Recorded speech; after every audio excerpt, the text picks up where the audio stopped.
Bonjour à tous, petite vidéo pluvieuse pour vous faire découvrir la nouvelle ID3.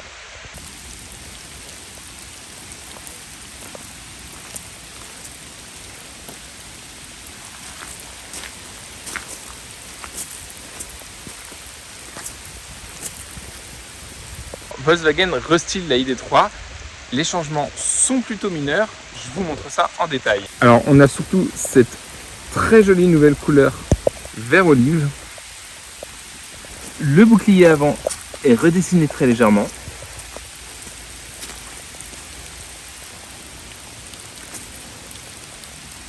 Le changement le plus notable est la disparition de cet impadis noir qui était là, qui était franchement pas très heureux.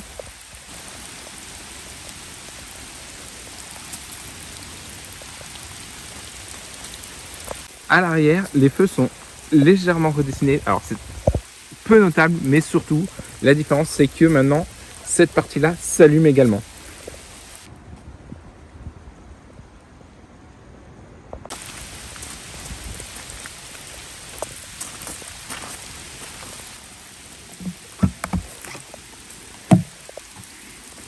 Alors, on a un plutôt bon volume de coffre avec un double plancher.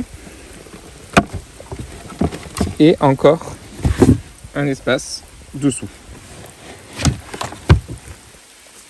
Bon, vous l'avez vu, les changements ne sont pas énormes. On va passer à l'intérieur, on va voir ce que ça donne. Ah ben on est bien mieux là, hein. Bon, à l'intérieur, on n'a pas vraiment de changement, si ce n'est l'adoption d'un écran plus grand et surtout une amélioration des matériaux. Et ça fait plaisir. On a évidemment le CarPlay sans fil.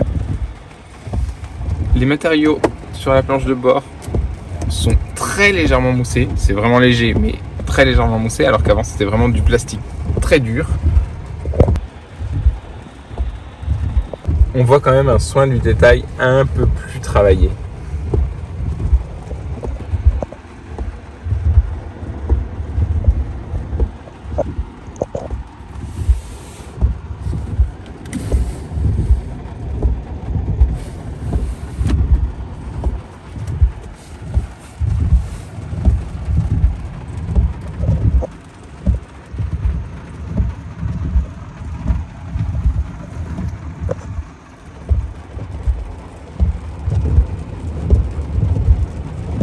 Bon allez, on va quand même aller faire un tour, hein.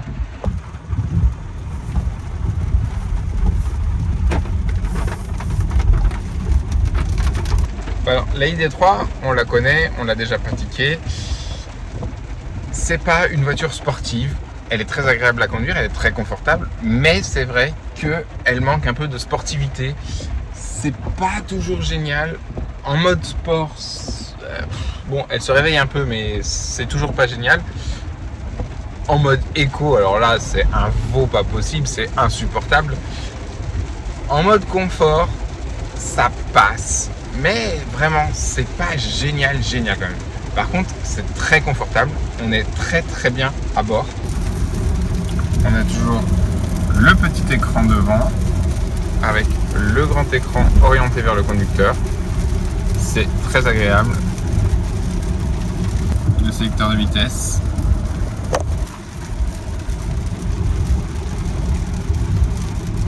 On a l'affichage tête haute.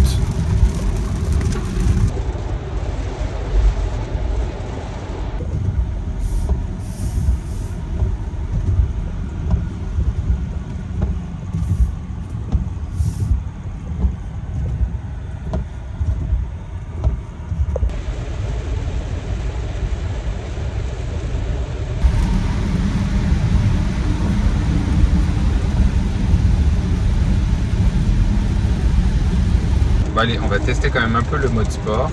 Je vais vous montrer ça. On va y aller doucement parce que la route est plutôt glissante. Mais bon, allez, c'est parti. Voilà, là, je suis en mode sport. J'accélère.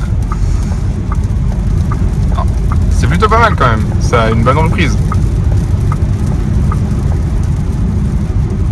On n'est pas plaqué au sol, mais ça reste correct.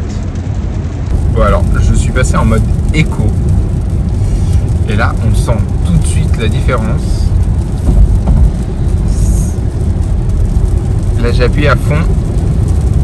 Ah, ça rame. y a un autre truc que je reproche à la ID3, c'est au niveau des aides à la conduite. Je trouve que l'aide au maintien de voie est un peu intrusive parfois. Il donne des gros coups de volant. C'est pas génial quand même. On n'est pas hyper en confiance, je trouve. Elle pourrait être améliorée.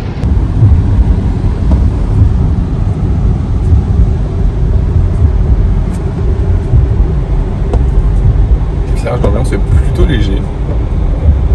En termes d'autonomie, sur notre modèle d'essai, on a la petite batterie donc de 58 kWh. On est à une autonomie WLTP de 427 km. En réalité, on est un petit peu en dessous des 400. Franchement, c'est très bien pour une voiture comme ça au quotidien qui est très agréable, très confortable. On peut commencer à envisager de voyager avec. Évidemment, pour vraiment voyager, on préférera des batteries supérieures. Mais là, c'est déjà pas mal. Le seul reproche que vraiment je lui fais, c'est son manque de sportivité.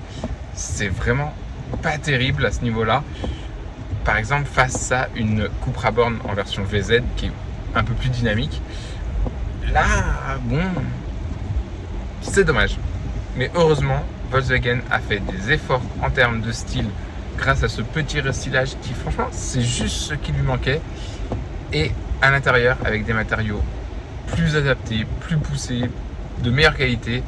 Et ça fait du bien. Merci Volkswagen. Elle reste un peu chère quand même, hein, mais bon, on peut pas tout avoir encore. J'espère que cette petite vidéo, dans des conditions pas terribles, vous aura plu quand même. Je vous dis à très vite pour de nouvelles aventures électrifiées, avec des trucs très intéressants qui arrivent. Je vous en dis plus bientôt.